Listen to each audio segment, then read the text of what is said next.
रिया त्रिवेदी जी, मध्य प्रदेश से। राधे राधे राधे महाराज जी। महाराज जी, मैं इस तथ्य से भली भांति परिचित हूँ कि भगवान ही हमारे सच्चे और एकमात्र अपने हैं और हमें उनसे दिल से प्रेम करना चाहिए। परंतु भक्ति साधना करते समय अक्सर ये विचार परेशान करता है कि क्या हम वास्तव में भगवान से प्रेम करते हैं या सिर्फ दिखावा कर रहे हैं। अगर हम दिखावा भी कर रहे हैं तो झूठा खेले साचा होए।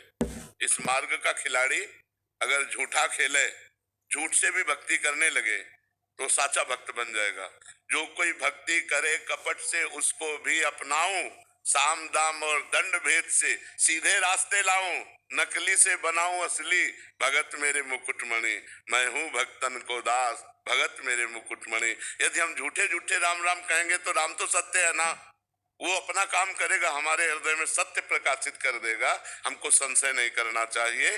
भगवान की भक्ति अगर हम झूठे से भी करेंगे तो भी हमें लाभ मिलेगा। भाव कुभाव अनख आलसहु, नाम जपत मंगल दिसि दसहु। हमें चिंता नहीं करनी, हमें भक्ति करनी है। हमारी वास्तविकता में स्थिति क्या है? संतों का संग करो। संतों की वाणी रूपी थर्मामीटर से हम देखें कि भक्ति कितना बढ़ रही है और दोष कितना कम हो रहे हैं। दोष रूपी बुखार कितना कम हो गया और भक्ति रूपी स्वस्थता कितनी आ गई। ये शास्त्र और संतों की वाणी श्रवण करने से होता है।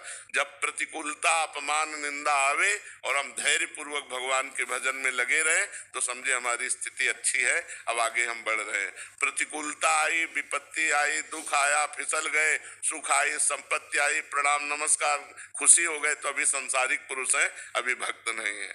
भक्त वही जो प्रतिकूलता में भी भगवान का विधान मानकर आनंदित रहे।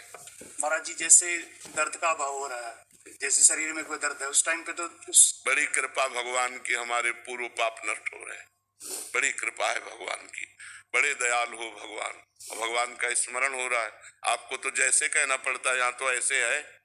क्या क्या परेशानियां तुम्हें बताएं, लेकिन हम परेशान थोड़ी है। मस्त है गुरु, ऐसे मस्त है कि तुम्हें कैसे बताए है। जो अविनाशी परमात्मा से हमारी दोस्ती हो गई वो हमें मस्त बनाए रखती है, वो हमें खुश रखती है, हमें आनंदित रखती है। दर्द पीड़ा है सब महसूस होता है, लेकिन दुख इसका नहीं होता कि क्यों हो रहा है। दर्द में अपने प्यारे का प्यार दिखाई देता है, तब वो दर्द सहा जाता है। और दर्द दर्द जैसा दिखाई दे तो सहा नहीं जाएगा। जब दर्द में प्यार दिखाई देता है तब सहा जाता है। दर्द में भला प्यार होता है क्या? पर भजन करके देखो तो आपको समझ में आएगा। अपने श्री कृष्ण का, अपने राम जी का, अपने हरि का जब कृपा प्रसाद मिलता है तो बड़े से बड़े दुखों में भगवान का कृपा प्रसाद ही देखता है।